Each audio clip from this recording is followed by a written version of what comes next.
যে কোনো মুহূর্তে আমার ধন সম্পদ সন্তান সন্ততি যা খুশি আল্লাহ রাহে যদি আমাদেরকে উৎসর্গ করতে হয়, ত্যাগ করতে হয়, আমাদের দেওয়ার জন্য প্রস্তুত থাকতে হবে। এটা হচ্ছে কুরবানির শিক্ষা। শুধু কুরবানির পশু কিনে জবাই করে দেওয়ার নাম শুধু কুরবানি আর ত্যাগ নয়।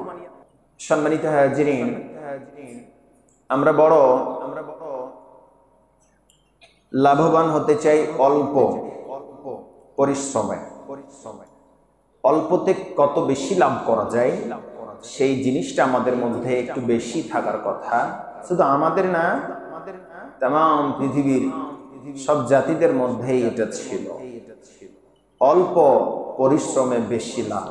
বিশ্বাস করুন,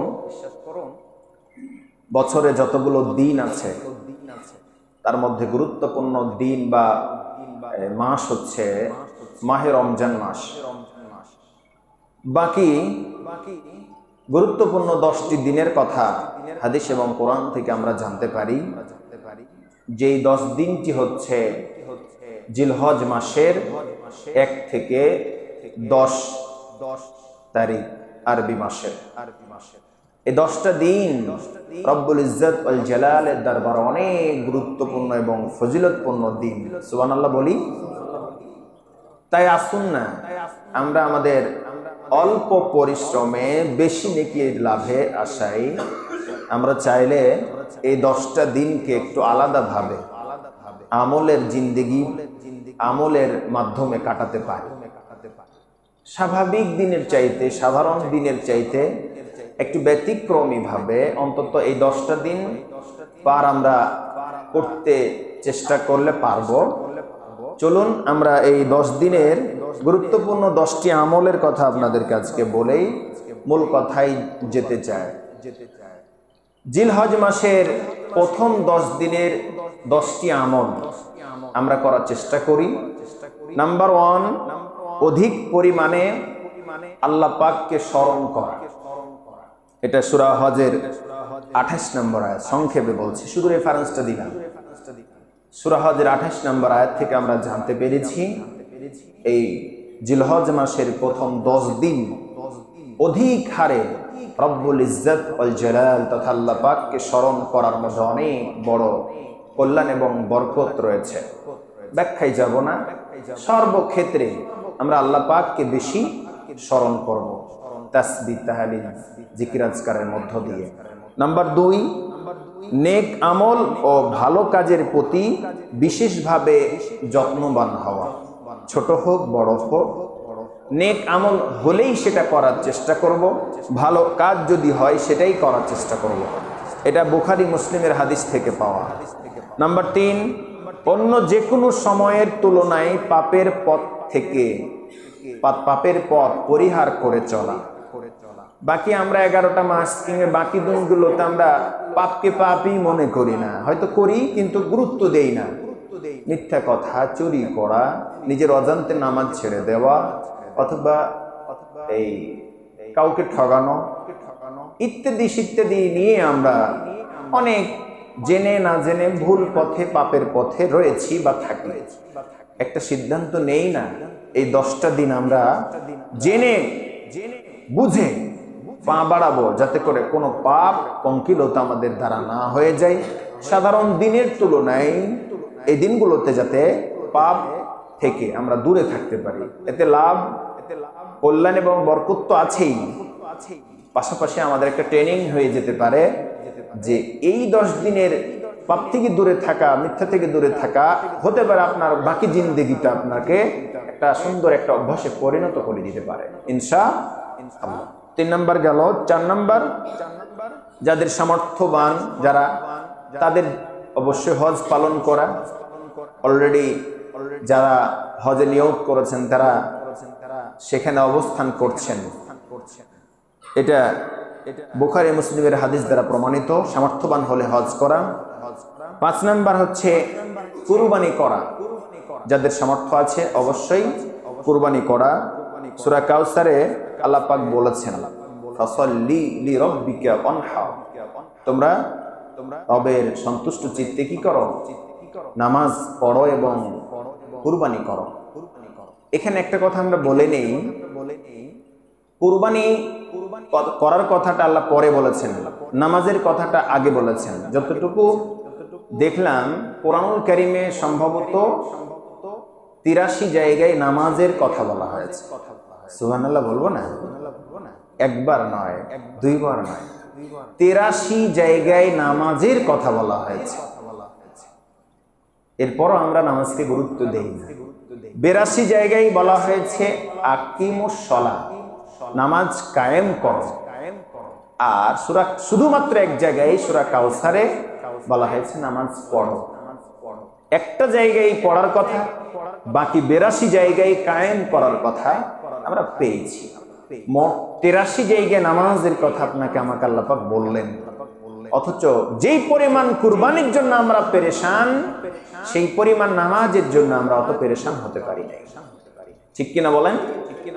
আসুন, নামাজটাকে আগে স্থান দেওয়া হয়েছে। এরপরে 6 নম্বর হচ্ছে কুরবানি যিনি করবেন, নখ চুল এগুলো কাটা থেকে বিরত থাকা, মুসলিমের হাদিস। 7 নম্বর অধিক পরিমাণে তাকবীর, তাহমিদ, তাহলিল পাঠ করা। যেদিন থেকে চাঁদ উঠেছে, এমনও আমরা আছি এখনো চাঁদের উঠার পরে যে দুয়াটা পড়তে হয় এখনো মনে হয় পড়া হয়, এমনও আমরা আছি। কেমন আমরা আমল আলা মুসলমান, এটা আমাদের ব্যর্থতা। বেখেয়াল হয়তো থেকেই গেছি। আমরা একটু পড়ি না, আল্লাহু আকবার, আল্লাহু আকবার, আল্লাহু আকবার, আল্লাহু আকবার, লা ইলাহা ইল্লাল্লাহ, আল্লাহু আকবার, আল্লাহু আকবার, ওয়ালিল্লাহিল হামদ, আল্লাহু আকবার কাবীরা, আলহামদুলিল্লাহি কাসীরা, ওয়া সুবহানাল্লাহি বুকরাতান ওয়া আসীলা। এই তাসবিহটা মন চাইলে যখন খুশি আমরা পড়তে পারি, কোনো আপত্তি নেই, পড়তে পারি। এটা বুখারীর হাদিস থেকে প্রমাণিত একটা আমল। স্পেশালি 8 নম্বর জিলহজ মাসের প্রথম দিন থেকে 9 জিলহজ পর্যন্ত, এই 9 দিন 9টা রোজা করতে পারলে অনেক বেশি লাভবান হওয়া যায়। যদি আমাদের দ্বারা সম্ভব নাও হয় তাহলে অন্তত আরাফার দিনের রোজাটা আমরা কেউ মিস করব না, বলেন ইনশাআল্লাহ। হাদিস দ্বারা প্রমাণিত, যদি কেউ আরাফার দিনের রোজা রাখে, আগের 1 বছর আর পরের 1 বছরের গুনাহ আল্লাহ পাক আপনার আমল থেকে মাফ করে দিবেন। এখন প্রশ্ন আসতে পারে, আরাফার দিনটা কবে? এই প্রশ্নটা থেকে যাই। আমরা রোজা, ঈদ ঠিক মতো করি, ওই জায়গাতে যে প্রশ্ন হয়ে যায় যে আরাফার দিনটা কবে। ঈদের আগের দিনটা অনেকের মতে আরাফার দিন, সেটা বিশ্বের যে প্রান্তেই হোক না কেন। কারো কারো মতে আরাফার দিনটা তো একটা নির্ধারিত দেশ এবং জায়গায়, কাবা ঘর তথা এই মক্কা ছাড়া তো কোথাও হয় না। সেজন্য আরব দেশে যখন আরাফার দিন, সেটাই গোটা বিশ্বের জন্য আরাফার দিন। দুইটা মতকেই আমি শ্রদ্ধার সাথে সম্মান করলাম। এই সম্মানের সাথে আমরা যদি 2টা রোজাই করি, তাহলে কি আরাফার দিন ছুটে যাওয়ার সম্ভাবনা আছে? আমার কথা কি বুঝতে পারলেন? আমরা চেষ্টা করব আরাফার দিনকে যাতে কোনো ক্রমেই মিস্টেক না হয়ে যায়। সে হলো আমাদের দেশে ঈদের আগের দিন এবং তার আগের দিন 2 দিনই রোজা রাখতে পারলে আরাফার দিন আর মিস হবে না। আমরা যেহেতু 30 দিন রোজা রাখার অভ্যাস আছে, মাত্র 2টা দিন রোজা রাখতে পারবো না এমনটা নয়। কথা বলেন ঠিক কিনা? আমরা বাগবিতণ্ডে জড়িয়ে যাওয়ার পছন্দ করি না, আমরা চাই সমঝোতা। কথা বলেন ঠিক কিনা? কোনো কথা নাই, আমরা এই 2টা রাখবো ইনশাআল্লাহ। 9 নম্বর ঈদের দিনের সুন্নাত আমলগুলো খুব খেয়াল করে আদায় করা। ঈদের দিনে বেশ কয়েকটা 10টা 12টা কিংবা আরো কম বেশি হতে পারে আমল রয়েছে, সুন্নাত রয়েছে, সেগুলোর প্রতি যত্নবান হওয়া। 10 নম্বর নফল নামাজ, দান, সাদাকা, দোয়া, জিকির এবং তেলাওয়াত বেশি বেশি করা। এই হচ্ছে 10টা আমল। ঈদের দিনের সুন্নাত আমলগুলো কি, যদি সুযোগ পাই আমরা আপনাদেরকে একটু বলবো। তো 10 নম্বরে যেটা বললাম, নফল নামাজ বেশি বেশি পড়া, তারপরে দান সদকা দোয়া জিকির তেলাওয়াত বেশি বেশি করা। দান সদকা তেলাওয়াত জিকির আজকার অনেক বেশি এই সময়তে করতে পারলে ভালো, এটার দ্বারা আপনার অভ্যাস হয়ে যেতে পারে। দান সদকা কেন করবেন না বলেই নেই, দিন দিন আমাদের জুমা মসজিদের দান কমে যাচ্ছে সেজন্য বলছি না, এটা দানের গুরুত্ব এতটা বেশি এটা আমরা জানি, তারপরেও কেন যেন দুনিয়ার সব মোহে পড়ে কেন দান করবেন। 50 টাকা এই দান, এই 50 টাকাতে 2 দিন চা বিস্কিট স্টলের খরচ হয়ে যাবে, এরকম শয়তান আপনাকে আমাকে অসহসা দেয়।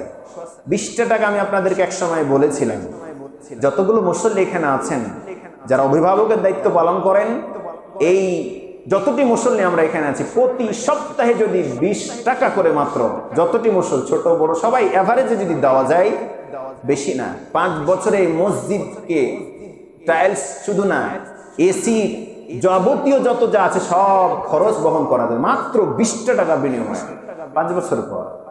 তারপর আমাদের যেন কেন হয় না, এই কোটার টাকা দেখা গেল যে মাঝে মাঝে কমে যায়, কারেন্টের বিলও জুটে না অনেক সময়। আমি যেটা বুঝাতে চাচ্ছি, কেন দান করবেন একটা অন্তত উপকার শুনে যান। দানের উদ্দেশ্যে ওয়াজ করছি না আজকে, ভিন্ন ভিন্ন ওয়াজ, আমার বিষয় আলাদা। একটা বিষয় আমি আপনাকে বলবো, নিয়মিত দান করুন, সাদকা করুন, আপনার বালা মুসিবত দূর করে দিবেন কে? আল্লাহ সুবহান। যদি বলেন বালা মুসিবত তো আমার জীবনে নেই, কে বলেছে আপনার আগামী দিনে নেই? কথা বলেন ঠিক কিনা? ধরুন আপনার ছেলেটা কিংবা আপনার মেয়েটা এখন থেকে 2 বছর পর অ্যাক্সিডেন্ট করে মরে যাওয়ার ডায়েরিতে আল্লাহ পাক লিখে রেখেছেন, কারণ ভবিষ্যৎ তো আমরা কেউ জানি না, জানি কি?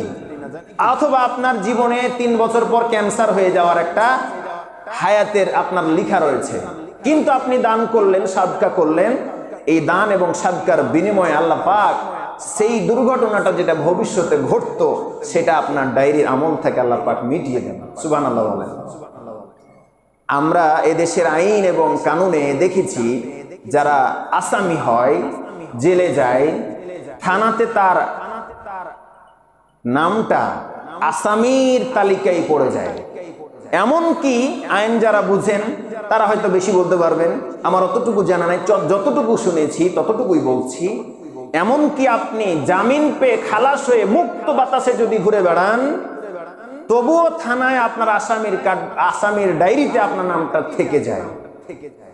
কিন্তু আমার আল্লাহ পাক বলেন, যদি কেউ দান সদকা করে এবং তওবা করে ফিরে আসে আমি আল্লাহর পথে, এমন ভাবে তার গুনাহগালা মাফ করে দিই, শুধু গুনাহ মাফ করেই ছেড়ে দেই না, তার গুনাহগুলোকে আমি আল্লাহ নেকি দিয়ে বদল করে দিই। বলেন সুবহানাল্লাহ। এজন্য নিয়মিতই দান করার আমরা অভ্যাস করব ইনশাআল্লাহ। সম্মানিত হাজিরিন, এরপরে ঈদের যে গুরুত্বপূর্ণ সুন্নাতগুলো রয়েছে, আমরা একটু আমল দ্বারা একটু লোক হই, চেষ্টা করব এগুলো। 1 নম্বরে তাকবীর পাঠ করব, একটু আগে যেটা পাঠ করলাম। 2 নম্বরে রোজার ঈদ হলে সাদকাতুল ফিতর আদায় করে দিব। 3 নম্বরে উত্তম রূপে ভালোভাবে গোসল করব। 4 নম্বরে যতটুকু সম্ভব নতুন পোশাক পরার চেষ্টা করব, যদি না থাকে পুরনো পোশাকটাইকে ভালো করে পরিষ্কার করে আমরা পরার চেষ্টা করব। 5 নম্বর সুগন্ধি ব্যবহার করব, কারণ নবীজি সাল্লাল্লাহু আলাইহি ওয়াসাল্লামের কাছে 3টি জিনিস প্রিয় হওয়ার মধ্যে এটি প্রিয় একটি জিনিস। সুবহানাল্লাহ। বাকি 2টি কি? নারীদের মর্যাদা, আর একটা হচ্ছে নামাজ। সুবহানাল্লাহ বলি। নবীজি সাল্লাল্লাহু আলাইহি ওয়াসাল্লামের কাছে 3টি জিনিস প্রিয় ছিল, একটা সুগন্ধি আতর, একটা হচ্ছে নারী জাতি সম্মান দিয়েছেন, নারীকে মর্যাদা দিতে গিয়ে বলেছেন আমার কাছে নারী সবচেয়ে দামি, পছন্দ। 3 নম্বরে বলেছেন নামাজ, অথবা 1 নম্বরে নামাজ, যে কোনো এই 3টা হচ্ছে নবীজি সাল্লাল্লাহু আলাইহি ওয়াসাল্লামের কাছে পছন্দের জিনিস ছিল। আমরা চেষ্টা করব পারফিউম অর্থাৎ সুগন্ধি ব্যবহার করা। 6 নম্বরে কিছু খেয়ে যাব, যদি রোজার ঈদ হয় তাহলে পারে কিছু খেয়ে যাওয়াটাই সুন্নাত, আর কুরবানির ঈদে কিছু না খেয়ে যাওয়া সুন্নাত। মানে ভোর রাতে খাবো, ঈদের নামাজ পড়ে এসে পারেন তো গোস্ত দিয়ে আপনার ওই রোজাটা অর্ধ বা এই 3 ভাগের 1 ভাগের রোজাটা আপনি ভাঙতে পারেন, অথবা ঈদের নামাজ পড়ে এসে এটা ভাঙতে পারেন। এটা করার সুন্নাত। 7 নম্বরে যাওয়ার সময় একটা রাস্তা ব্যবহার করব, আসার সময় আরেকটা রাস্তা ব্যবহার করতে পারি। 8 নম্বর, নারী শিশুদেরকে নিয়ে যাওয়া যেতে পারে যদি তাদের নিরাপত্তার ব্যবস্থা থাকে। 9 নম্বর, ঈদের নামাজ আদায় করতে হবে। ঈদের নামাজ পড়া সুন্নাত। আবার ঈদের খুতবা শোনাটা তার চেয়ে আরো গুরুত্বপূর্ণ, ওয়াজিব। আলহামদুলিল্লাহ, আগে অনেক বেশি মানুষ সালাম ফিরার পরে উঠে যেত, এখন অনেকটাই কমেছে। বাকিটা যারা উঠে যান, এটা একটা বেয়াদবি, আমলহীন কাজ, আল্লাহর বিধান লঙ্ঘনের একটি কাজ। আমরা চেষ্টা করব সেই দিন আর কি দায়িত্ব আপনার আছে, কি এমন কাজ আছে, সেই দিনটাকে তো আল্লাহ গুরুত্বপূর্ণ দিন হিসাবে বলেই দিয়েছেন। রোজার ঈদ হলে নামাজটাই গুরুত্বপূর্ণ, ঈদটাই গুরুত্বপূর্ণ, আল্লাহর কাছে ক্ষমা চাওয়াটাই গুরুত্বপূর্ণ। কুরবানির ঈদ হলে ঈদের নামাজ শেষ হয়ে গেলে কুরবানি করাটা জরুরি। এই দুইটাই তো কাজ, এর বাইরে তো কিছু নেই। সেক্ষেত্রে সবাই মিলে একসঙ্গেই রব্বে কারীমের দরবার থেকে আমরা বিদায় নিতে পারলে ভালো। আমি কমিটি সহ জামাত প্রধান যারা আছেন, আজকে মিটিং আছে 4:30টার সময় ঈদগাহেতে, বিভিন্ন বিষয় আলোচনা হওয়ার। আপনারা পারেন তো এই প্রস্তাবনাটা দিবেন, হয়তো উপকার আসতে পারে। 2 মাথা থেকে দাঁড়িয়ে টুপি নিয়ে কালেকশন করার অভ্যাসটা ছেড়ে দিয়ে যদি কোটা কিংবা এই বাক্সর ব্যবস্থা করা যায়, তাহলে আর একটু শৃঙ্খলা হতে পারে।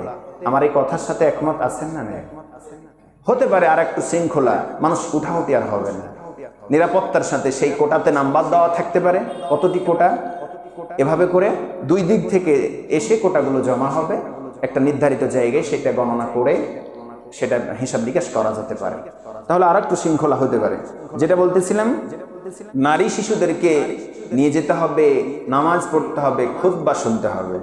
এরপরে শুভেচ্ছা বিনিময় করা, একে অপরে বিভিন্ন বিষয়ে জানা শোনা, খোঁজ খবর নেওয়া, কোলাকুলি করা, হাত মিলানো, এভাবে শুভেচ্ছা বিনিময় করা যেতে পারে। আর কুরবানির ঈদ হলে তো কুরবানি করতেই হবে। আল্লাহ আমাদেরকে এই আমলগুলো করার তৌফিক দান করুন, বলেন আমিন। সম্মানিত হাজিরিন, আমি আপনাদের সম্মুখে কোরআনুল কারীমে সূরা ইমরানের 97 নম্বর আয়াত তেলাওয়াত করেছি। বাকি সময় গুরুত্বপূর্ণ কয়েকটা মিনিট আপনাদেরকে গুরুত্বপূর্ণ কিছু কথা বলার চেষ্টা করছি। আল্লাহ পাক বলছেন, ওয়ালিল্লাহি আলান নাসি হিজ্জুল বাইতি মান ইসতাতা ইলাইহি সাবিলা। বলেন আল্লাহু আকবার। আল্লাহ পাক বলেন, আমি প্রত্যেক সমর্থবান ব্যক্তিদের উপরে, মানুষদের উপরে কাবা ঘরে গিয়ে হজ পালন করাটাকে আমি আল্লাহ ফরজ করে দিয়েছি। বলেন সুবহানাল্লাহ। সমর্থবান হয়ে গেলেই তাকে হজ করতে হবে, এই বিধানটা হাদিসেও নয়, সরাসরি কোরআনুল কারীমের। বলেন সুবহানাল্লাহ। নবীজি সাল্লাল্লাহু আলাইহি ওয়াসাল্লামের হাদিস, সহিহ মুসলিমের 1337, নাসাইর 2619। নবীজি সাল্লাল্লাহু আলাইহি ওয়াসাল্লামের একজন সবচাইতে বেশি হাদিস বর্ণনাকারী সাহাবী হযরত আবু হুরায়রা বলেন, নবীজি সাল্লাল্লাহু আলাইহি ওয়াসাল্লাম জাতির উদ্দেশ্যে ভাষণ দেওয়ার সময়, বক্তৃতা দেওয়ার সময় সাহাবীদেরকে লক্ষ্য করে বক্তৃতা দিলেন, জাতির উদ্দেশ্যে বললেন, ইয়া আইয়ুহান নাস, আল্লাহু আকবার, হে মানব মণ্ডলী, তোমরা শোনো শোনো, কদ ফারাযাল্লাহু আলাইকুমুল হজ, আল্লাহ রাব্বুল আলামিন প্রত্যেক সমর্থবান ব্যক্তিদের উপরে হজটাকে ফরজ করে দিয়েছেন। ফাহুজ্জু, সুতরাং তোমরা হজ পালন করো। এটুকু বলেই নবীজি সাল্লাল্লাহু আলাইহি ওয়াসাল্লাম রেখে দিচ্ছিলেন। বিচক্ষণ সাহাবীরা, কতটা জ্ঞানী ছিলেন, যেমন নবী সাল্লাল্লাহু আলাইহি ওয়াসাল্লাম তেমন সাহাবীদের কতটা জ্ঞান। নবীজি সাহাবীরা বললেন, একজন দাঁড়িয়ে বললেন, ইয়া রাসূলুল্লাহ, ইয়া হাবিবাল্লাহ, কোন ব্যক্তির সামর্থ্য যদি বেশি হয় সে কি প্রতি বছর হজ আদায় করবে? নবী সাল্লাল্লাহু আলাইহি ওয়াসাল্লাম বললেন, লাকুলতু নাআম লাওয়াজাবাত, আমি যদি বলে দিতাম হ্যাঁ প্রত্যেক বছর হজ করা পালন করা তোমাদের জন্য ওয়াজিব, তাহলে পারে ফালা মাস্তাতাতুম তোমাদের জন্য কঠিন হয়ে যেত। সুবহানাল্লাহ বলেন। সে যত বড়ই ব্যক্তি হোক না কেন, যত কোটিপতি হোক না কেন, তার জীবনে একবার হজ করা ফরজ করেছেন। সুবহানাল্লাহ বলেন। আল্লাহ পাক এই দুনিয়াতে কাকে কত বড় লোক যে করেছেন আল্লাহ সুবহানাহু ওয়া তাআলা তিনি ভালো জানেন। আমাদের অঞ্চলেরই এই চাঁপাইনবাবগঞ্জের একজন ব্যক্তি, নাম বলবো না, সম্ভবত তুরস্কে রয়েছেন, অবস্থা ভালো। তাকে শুধু বলা হলো সামনে কুরবানি, তো চাইলে আপনি কয়েকটা গরু দিতে পারেন, যারা সুবিধা বঞ্চিত অসহায় গরিব মানুষ তাদের ঘরে ঘরে কুরবানির গোশতগুলো যেন দেওয়া হয়। এই জন্য সে একাই কোনোটা 1.5 লাখ কোনোটা 2 লাখ টাকা দামের গরু দেওয়া নিয়ত করেছেন। আমি এটাতে বুঝাতে চাইলাম, শুধু এটা তো সিম্পল, অনেক অনেক কোটিপতি মানুষ আল্লাহ বানিয়েছেন। হিসাব করতে হবে। আপনাদের মধ্যে যদি কেউ থাকে পুঙ্খানুরূপে হিসাব করবেন, আপনি কোটিপতি, তাতে কোনো যায় আসে না। আপনার হিসাব করতে হবে সম্পদের। যদি সম্পদ এলোমেলো ভাবে খরচ হয়, হিসাব দিতে হবে রব্বে কারীমের কাছে। আমি যেটা বলতে চাচ্ছিলাম, যত বড়ই মানুষ, যত বড় লোক হোক না কেন, একবার জীবনে হজ করাটা আল্লাহ রাসূল এবং আল্লাহ পাক ফরজ করেছেন। সম্মানিত হাজিরিন, শুধু তাই নয়, হজ মানেই সংকল্প করা, ইচ্ছা করা। পারিভাষিক অর্থ হলো আল্লাহ পাকের সন্তুষ্টি লাভের আশায় নির্ধারিত মাসগুলোর মধ্যে একমাত্র আল্লাহর সন্তুষ্ট উদ্দেশ্যে, ইবাদতের উদ্দেশ্যে কাবা ঘর তাওয়াফ করাকে হজ বলা হয়। সম্মানিত হাজিরিন, শুধু তাই নয়, আমরা জানি আল্লাহ পাক সূরা জারিয়ার 56 নম্বর আয়াতে বলেছেন, ওমা খালাকতুল জিন্না ওয়াল ইনসা ইল্লা লিয়াবুদুন। আল্লাহু আকবার। আমি মানুষ এবং জিন জাতিকে আমি আল্লাহর ইবাদত দাসত্ব গোলামি করবার জন্যই সৃষ্টি করেছি। জোরে বলেন সুবহানাল্লাহ। আমি আল্লাহর ইবাদত দাসত্ব গোলামি ছাড়া আর কারো গোলামি করবে না, এর জন্যই আমি সৃষ্টি করেছি। সেজন্য আমি এখান থেকে 3টা কথা বের করলাম। 1 নাম্বার হচ্ছে ইবাদত হচ্ছে 3 প্রকার। একটা হলো দৈহিক ইবাদত, একটা হলো আর্থিক ইবাদত, আর একটা দৈহিক এবং আর্থিক উভয়টা। দৈহিক ইবাদত কোনটা? নামাজ এবং রোজা, এটা সরাসরি দৈহিক ইবাদত। পরিশ্রম করে ইবাদত করতে হয়, এজন্য এটা দৈহিক ইবাদত। শরীরকে পরিশ্রমের মাধ্যমে ইবাদতটা করতে হয়। 2 নাম্বার হলো আর্থিক ইবাদত, যেমন যাকাত। এটা আপনার টাকা দিয়ে দিলি হয়ে গেল, ইবাদতটা হয়ে গেল, হক আদায় হয়ে গেল। 3 নম্বরে ইবাদতের 3 নম্বর ধরনটা, প্রকারটা হচ্ছে দৈহিক এবং আর্থিক, দুইটা দিয়ে ইবাদত যেটা করতে হয়। জোরে বলেন তো সেটা কি? হজ। টাকাও লাগে, শরীরে শক্তিও লাগে, সামর্থ্য লাগে, এই জন্য হজ গুরুত্বপূর্ণ একটা ইবাদত। সম্মানিত হাজিরিন, আমরা জানি এই ইসলাম প্রতিষ্ঠিত হয়েছে 5টা খুঁটির উপরে। তার মধ্যে অন্যতম একটি হচ্ছে হজ। 1 নম্বরে কালিমা, 2 নম্বরে নামাজ, 3 নম্বরে যাকাত, 4 নম্বরে হচ্ছে এই হজ, 5 নম্বরে হলো রমজান মাসে রোজা রাখা। এই 5টা ভিত্তির উপরে, খুঁটির উপরে ইসলামটা দাঁড়িয়ে আছে। বলেন সুবহানাল্লাহ। যদি কেউ হজ পালন করে, অনেকগুলো উপকার এবং গুরুত্ব ফজিলত রয়েছে। সেখান থেকে 2-1টা গুরুত্বের কথা বলবো। হযরত আবু হুরায়রা রাদিয়াল্লাহু আনহু বর্ণিত, তিনি বলেন, নবীজি সাল্লাল্লাহু আলাইহি ওয়াসাল্লাম বলেছেন, মিন হাজ্জা ফালাম ইয়ারফুস ওয়ালাম ইয়াফসুক রাজআ কায়াউমিন ওয়ালাদাতুহু উম্মুহ। জোরে বলেন আল্লাহু আকবার। যদি কোনো ব্যক্তি আল্লাহ পাকের সন্তুষ্টি লাভের উদ্দেশ্যে হজ করে আসার পরে কিংবা হজ করতে যাওয়ার পর থেকে শুরু করে নিজের ইচ্ছায় অনিচ্ছায় ভুল কথা, অশ্লীল কথা, অশ্লীল কাজ থেকে দূরে থাকতে পারে, আল্লাহ রাসূল সাল্লাল্লাহু আলাইহি ওয়াসাল্লাম বলেন, মায়ের কোলে শিশু যখন ভূমিষ্ঠ নেয়, যেমন নিষ্পাপ বেগুনা গুনাহমুক্ত ওই হাজী সাহেবকে আল্লাহ পাক মাসুম বেগুনা গুনাহ মুক্ত বানিয়ে দেন, বলেন সুবহানাল্লাহ। আল্লাহ সন্তুষ্টির জন্য অশ্লীল কথা এবং কাজ পরিহার যদি করতে পারে, ওই হাজির জীবনের সব গুনাহ খাতাগুলো মাফ করে দিয়ে সদ্য ভূমিষ্ঠ শিশুর মতো মাসুম বেগুনা বানিয়ে দেন। আবারও বলেন সুবহানাল্লাহ। সহিহ বুখারীর 1521, মুসলিমের 1350 নম্বর হাদিস। শুধু তাই নয়, আরেকটা হাদিসে নবীজি সাল্লাল্লাহু আলাইহি ওয়াসাল্লামের আমর ইবনে আস রাদিয়াল্লাহু তাআলা বর্ণিত, তিনি বলেন, আমি একবার নবীজি সাল্লাল্লাহু আলাইহি ওয়াসাল্লামের হাতে হাত রেখে বায়াত গ্রহণ করছিলাম, শপথ গ্রহণ করছিলাম। ঠিক এমন সময় নবীজি সাল্লাল্লাহু আলাইহি ওয়াসাল্লাম আমাকে 3টি কথার গুরুত্ব দিলেন। জোরে বলেন তো কয়টি? 3টি গুরুত্বপূর্ণ কথা আমাকে শিখালেন। 1 নম্বরে, আমা আলিমতা আন্নাল ইসলামা ইয়াহদিমু মা কানা ক্বাবলা।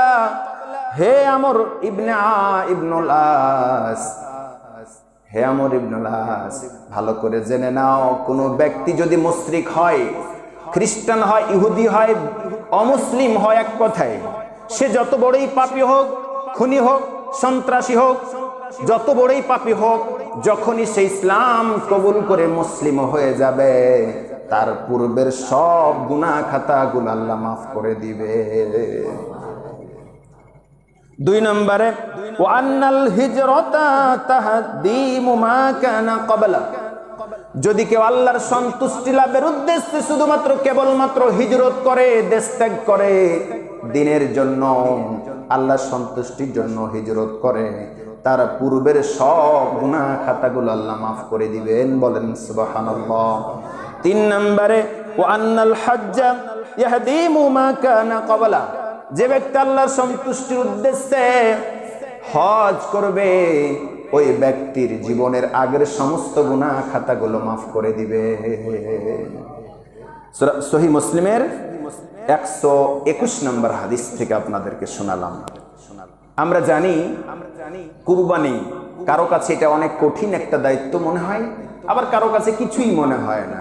যারা মধ্যম কি বলে পরিবার, মধ্যবিত্ত পরিবার কিংবা নিম্ন পরিবারের জন্য কঠিন, একে তো না দিতে পারার একটা আফসোস, ইত্যাদি ইত্যাদি।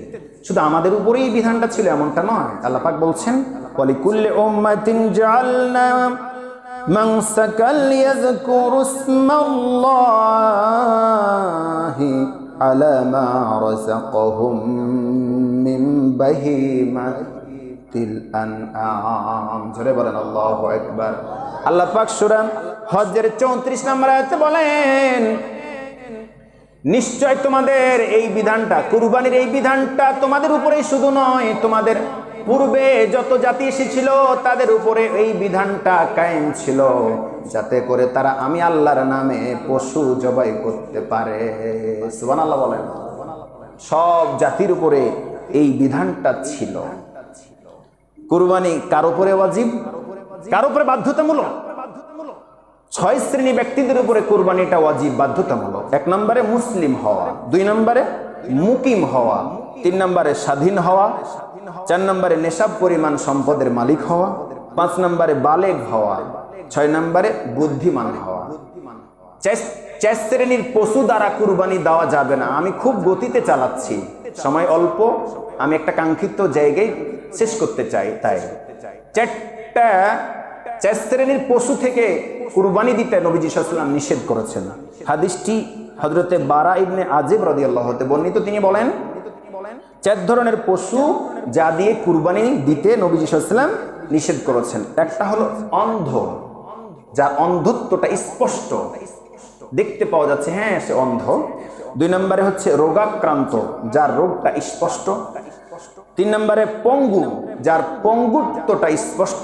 4 নম্বরে আহত বা খোড়া, যার কোন অঙ্গ নেই, ভেঙে গেছে, এরকম। এটাও সহিহ তিরমিজির 1497 নম্বর হাদিস সহ আরো কয়েকটা হাদিসে ধরেছে। সম্মানিত হাজরিন, গোশতের বিধান কি? আল্লাহ পাকের বক্তব্য শুনুন। সূরা হজের 28 নম্বর আয়াত আল্লাহ পাক বলছেন, ওয়াকুলু মিনহা ওয়াআতঈমুল বাঈসাল ফাকির। আল্লাহু আকবার। আল্লাহ পাক বলতেছেন, তোমরা কুরবানির গোশতটা কি করবা? আগে তো জ্বালিয়ে পুড়িয়ে শেষ করা হতো, হাবিল কাবিলের কুরবানি থেকে আমরা জেনেছি। এই নিয়ম থাকলে তো মহা মুশকিলে পড়ে যেতাম। পরবর্তীতে বিধানটা রহিত করে কুরবানিটা আমাদের জন্য খাওয়াটা মুস্তাহাব করে দিয়েছেন, হালাল করে দিয়েছেন। বলেন সুবহানাল্লাহ। সেই গোশতটা কি কি করবে আল্লাহ পাক নিজেই বলতেছেন, কুরবানির গোশত তোমরা নিজেরা খাবে, দুস্থ অভাবগ্রস্তদেরকে দেবে এবং কিছু অংশ দিয়ে আহার করাবে। হাদিস কি বলে শুনুন, সহিহ বুখারীর 5569 নম্বর হাদিস, মুসলিমের 1174 নম্বর হাদিস। নবী সাল্লাল্লাহু আলাইহি ওয়াসাল্লাম বলেছেন, কুলু আতইমু ওয়াদাখিরু, তোমরা এই গোশতটা খাবে, অন্য কেউ খাওয়াবে, আর তোমার ভাগটা চাইলে তুমি সঞ্চয় করতে পারবে। বলেন সুবহানাল্লাহ। এমনটা নয় যে একদিন দুদিন 3 দিনের মধ্যে খেয়ে শেষ করতে হবে, না। এবছরের কুরবানির গোশত দিয়ে আগামী বছরের ঈদের পরে চাইলে আপনি সোহাপর খুলেন, কোনো আপত্তি নেই। সুবহানাল্লাহ। বলেই কি একটা সুশৃঙ্খল নিয়ম আল্লাহ এবং তার রাসূল আমাদেরকে দিয়েছেন, সুন্দর নিয়ম দিয়েছেন। এজন্য আমরা চাইলে এই কুরবানির গোশতটা যেভাবে আমরা ভাগ করছি বা করে থাকি করতে পারি, আপত্তি নেই। অথবা অন্য কোনো বিকল্প চেয়ে উত্তম পন্থা যদি কারো জানা থাকে করবেন, আপত্তি নেই, কিন্তু বাড়াবাড়ি করা যাবে না। আমরা চেষ্টা করব সবাই মিলে কুরবানির গোশতটা যেন সুন্দরভাবে খেতে পারি। আল্লাহ কবুল করুন, সবাই বলেন আল্লাহুম্মা আমিন। সম্মানিত হাজরিন, পরিশেষে আমরা কুরবানির শিক্ষা কয়েকটা বলে আজকের কথা শেষ করব। 1 নাম্বার, আল্লাহ পাকের কুরআনুল কারীম সূরা বাইনার 5 নম্বর আয়াতে বলছেন, ওয়ামা উমিরু ইল্লা লিয়াবুদুল্লাহা মুখলিসিনা লাহুদ্দিন। বলেন আল্লাহু আকবার। আল্লাহ সুবহানাহু ওয়া তাআলা বলেন, তাদেরকে আমি এছাড়া আর কোনো নির্দেশ দেইনি যে তারা দিনকে আমি আল্লাহর জন্য নির্ধারিত করবে। দিনটাকে আল্লাহর জন্যই নির্ধারণ করতে হবে। এই দিন আজ এই সকাল থেকে সন্ধ্যার দিন নয়, দিন হচ্ছে ইসলাম। সুবহানাল্লাহ বলি। দিন তথা ইসলামকে আল্লাহর জন্যই নির্ধারণ করতে হবে। দিনকে যেদিকে সেদিকে মন চাইলেই ব্যবহার করা যাবে না। আল্লাহর সন্তুষ্টির জন্য নির্ধারণ করতে হবে, আল্লাহর জন্য নির্ধারণ করতে হবে, এটা একটা। 2 নাম্বার হলো, কোন ইবাদত যখন কেউ করবে তখন একনিষ্ঠভাবে করতে হবে। কোনো প্রকারের ত্রুটি বিচ্যুতি রাখা যাবে না, কোনো সংকোচ রাখা যাবে না, কোনো সন্দেহ রাখা যাবে না, কোনো ধরনের অন্য কোনো উদ্দেশ্য রাখা যাবে না। একনিষ্ঠভাবে আল্লাহর ইবাদত বান্দিগি করতে হবে। শুধু ইবাদত নামাজ নয়, রোজা নয়, কুরবানিটাও আল্লাহর ইবাদত কিনা কন। এজন্য ইবাদত করার ক্ষেত্রে আমার উদ্দেশ্য এই আয়াতটা বলার এটাই, কখনোই যেন গোশত খাওয়ার উদ্দেশ্যে আমার কুরবানি না হয়। এখন অনেক জায়গায় গরু ছাগল বিক্রি হয় ওজন করে, কথা কি ভুল বললাম? আমার বোনের বাড়ি শিবগঞ্জের দিকে, বলতেছে আমাদের দিকে ওজন করে বিক্রি করা হয়। কি এক ঝামেলার যুগ চলে আসছে। এতে ওই ছাগলকে প্রচুর পরিমাণে পানি আর কি কি ইঞ্জেকশন বেচার আগাখানে যাতে আরো 5 কেজি বৃদ্ধি হয়, সেজন্য আরো বেশি খাওয়া। এটা একটা ইখলাসের ত্রুটি হয়ে গেল না? বলেন। আল্লাহ পাক বলছেন মুখলিসিনা লাহুদ্দিন, দিন পালন করার ক্ষেত্রে, ইবাদত করার ক্ষেত্রে ইখলাসের সাথে করতে হবে। কিন্তু এই যে ওজন বেশি হলে বেশি দাম পাওয়া যাবে, এই আশায় কত কি যে করে। যাই হোক, বলতেছিলাম আমরা কুরবানি দেওয়ার ক্ষেত্রে গোশত খাওয়ার উদ্দেশ্যে যাতে না হয়, আল্লাহর নৈকট্য পাওয়ার উদ্দেশ্যটা হচ্ছে বেশি। কিনতে গিয়ে দর কষাকষি, বিক্রি করতে গিয়ে দর কষাকষি, এমনটা যাতে বেশি অতিরিক্ত না হয়ে যায়। যা নেব দেব সন্তুষ্ট চিত্তে যাতে করে নিতে পারি। আপনার গোশ কম হয়েছে তো কি হয়েছে? আপনি কি সারা জীবন গোশ খেতে পান নাই? পান তো। কুরবানিটা আল্লাহর দরবারে কবুল হোক, সকলের পক্ষ থেকে কুরবানিটা কবুল হোক। আপনারা আল্লাহ পাক পরিবারটা হেফাজত করুন, ভালো রাখুন, এভাবে করে সুস্থ রাখুন, নিরাপদে রাখুন। আরো যে নিয়ত আছে সে নিয়তে করবেন, সমস্যা নেই, কিন্তু এত বেশি দর কষাকষি করা যাবে না। 2 নাম্বার হচ্ছে কুরবানির শিক্ষা, ত্যাগের মহিমায় নিজেকে উজ্জীবিত করতে হবে। অর্থাৎ ত্যাগের মন মানসিকতা সব সময় আমার মধ্যে আপনার মধ্যে থাকার দরকার আছে না নাই? সব সময় ত্যাগের মন মানসিকতা রাখতে হবে। ত্যাগ, কুরবানি দুটা খুব কাছাকাছি শব্দ, দুইটার ভিতরে আমাদের থাকতে হবে। যে কোনো মুহূর্তে আমার জীবন যদি আল্লাহ রাস্তায় দিতে হয় দিতে হবে, মাল সম্পদ যদি দেওয়ার প্রয়োজন হয় দিতে হবে। যে কোনো মুহূর্তে আমার ধন সম্পদ সন্তান সন্ততি যা খুশি আল্লাহর রাহে যদি আমাদেরকে উৎসর্গ করতে হয়, ত্যাগ করতে হয়, আমাদের দেওয়ার জন্য প্রস্তুত থাকতে হবে। এটা হচ্ছে কুরবানির শিক্ষা। শুধু কুরবানির পশু কিনে জবাই করে দেওয়ার নাম শুধু কুরবানি আর ত্যাগ নয়। সম্মানিত হাজরিন, 3 নম্বরে আমাদের প্রত্যেকের ভিতরে কম বেশি খারাপ চরিত্র থাকতে পারে কিনা? থাকতে পারে।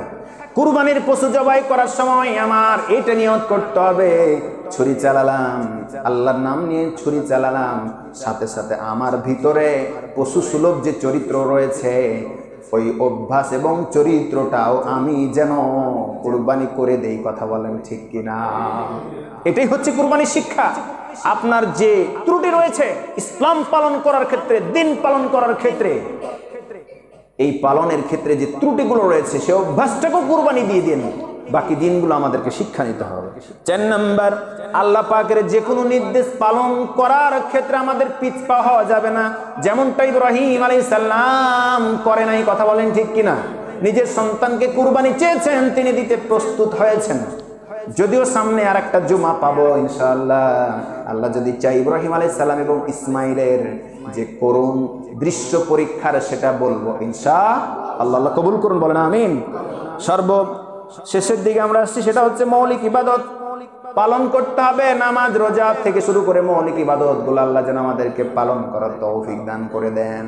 এবং কুরবানির যে গোশত আছে সবাই মিলে ভাগ করে সকল আত্মীয় স্বজন ফকির মিসকিন সবাইকে দিয়ে থুয়ে যেন খেতে পারি, এটাও কিন্তু কুরবানির শিক্ষা। কথা বলেন ঠিক কিনা? তবে সবার ত্যাগ কুরবানি একরকম নয়, সবার ত্যাগ কুরবানি একরকম নয়। আসুন আমাদের প্রত্যেকের ত্যাগ এবং কুরবানি আল্লাহর সন্তুষ্টির জন্য যেন হয়। আল্লাহ কবুল করুন। আমরা সবাই বলি আল্লাহুম্মা আমিন।